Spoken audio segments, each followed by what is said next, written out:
All right, so art dies when you follow directions.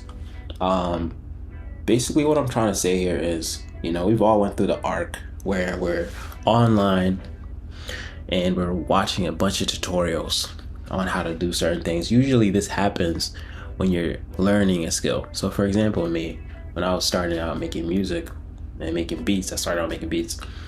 I was searching tutorials on how to make this type of beats or how to make this type of thing, just to try to like figure out how to do things. And eventually, I think I was lucky enough that in the beginning of my journey, um, I was just a curious person, and that curiosity a lot of times meant I would struggle with like the material I was learning. So I would struggle with learning how to make a good beat, or a lot of times I would even like remake beats that I really liked to kind of learn like the skills or what made the artist go this path. But I think now, with the way the internet is and how there's so much information, we can all fall into this pattern of just continuously always looking for answers outward on the internet to how to do things. But I'm here to tell you that that's just the wrong way to do it. It's like it limits your growth, it limits your creativity, and it limits how good your art can be, because the struggle of like learning is what makes it actually stick, like makes the knowledge actually stick. It makes it something you can actually like build upon and innovate upon, because you went through and struggled and figured out, oh, does this work right, does this not work right? You know what I mean? Like that struggle, you need to embrace it. When you're confused, you need to be like happy that you're confused and get through it, because when you get to the end of that, you will have real wisdom, and that's something you can take upon and do it later and replicate and innovate upon. And the thing about watching a bunch of tutorials is this person is just has distilled this information in this simple way, and yeah, it's probably you can understand what he's saying, but you don't have the hours of context it took them to get there. And sometimes they probably don't even have the hours of context to get there. They might have searched it up online and just like made a video about it. But it's like actually knowing like why a compressor, how it works, what it makes the sound like this.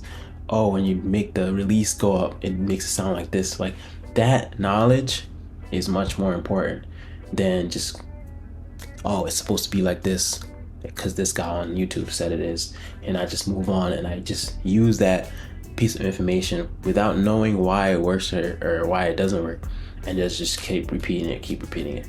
That's gonna make your art just not as good. And the second point is, I know what you're saying is, oh, if I'm trying to start something and I don't know any information, like how am I gonna start? And you're right. How are you gonna start?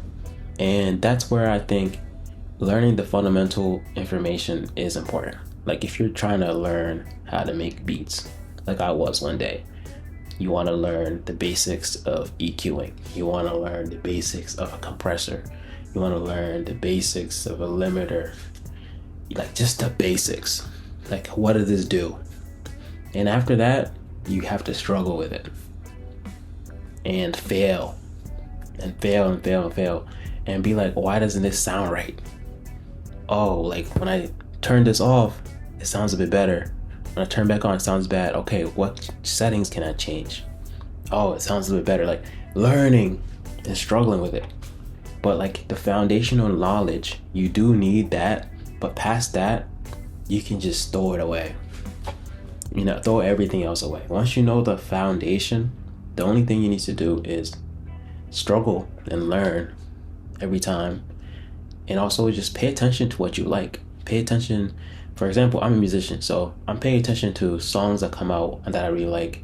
And I will like dissect the song. What do I like about the song? Oh, I like the kick. Oh, I like that melody and like that sample. Oh, like, I'll think about it. Why do I like it? And I might try to make something like it in the studio, replicating. And from that, I'm actually, again, struggling with the information, figuring out why it works, and once I like have the knowledge and it's really engraved in me, I can innovate on top of it with my vast knowledge and experience in life as a creative, you know? Now I can really actually make something truly original. And that's a segue into my next point, which is originality at the end of the day is your experience in life. Now, that's what makes you original. Nobody has the same parents or the same life or the same situations that you do. So you have a unique perspective. And if you're outsourcing a perspective and using everybody else's perspective that on the internet telling you to do this, like you're gonna make stuff that's just not that compelling. It's gonna sound basic because you're building off the same information everybody else is going through. And I truly think like people who are truly innovating are not online teaching you how they get a certain thing. They're probably not telling that information. And even if they do tell you that information, you might be able to replicate it once in a while, but you won't understand like why it works, or the hours and hours and hours they spent figuring out why that works. You know what I mean? Like the struggle and like your original experience is what makes your art unique. You know what I mean? And I just, want to let artists know that you have to be okay with the struggle. This is not an easy pursuit you can just pick up and every time you sit down, you're going to know what to do. Everything you make is not going to be great. But that's the point. The point is to learn and really like dive deep into this material. And even, this video I'm making for you, it's like I can say these things and have 3 points for you that are very simple, but it took a accumulation of years for me to come to this understanding. And it took a accumulation of years of me failing or trying to figure it out.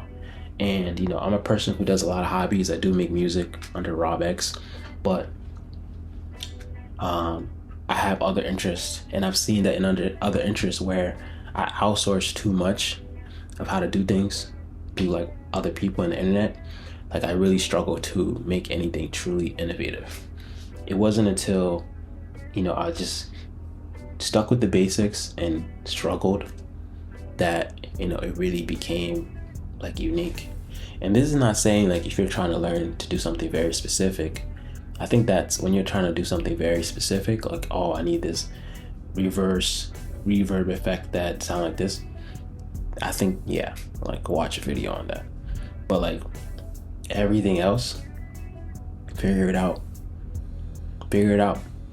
Oh, I want my voice to sound like this. Okay, what things do I feel what I need to get my voice to sound like that? Figure it out. Just try it. Nobody's gonna be mad at you for failing in your own, like, I don't know, whatever you call it, studio, in your lair, wherever you create.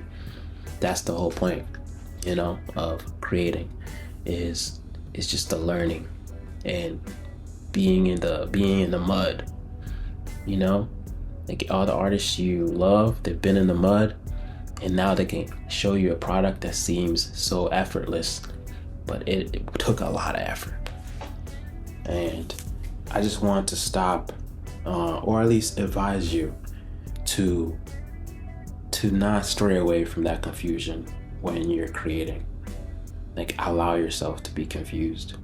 That's what's gonna make this material stick, and that's what's gonna make you able to innovate with enough time. But then again, don't think about how long it's gonna take. Just be in a moment and just have fun. And over time, like you're gonna see what happens. So that's it for me. I'm trying to do more of these talking videos. So if you enjoyed this one, make sure to like, subscribe. I make music under Rob X. You can find it on this YouTube channel. It's an artist account. And yeah, I'm gonna go back to making music. I'm gonna finish this song, and yeah, call it a day. Peace.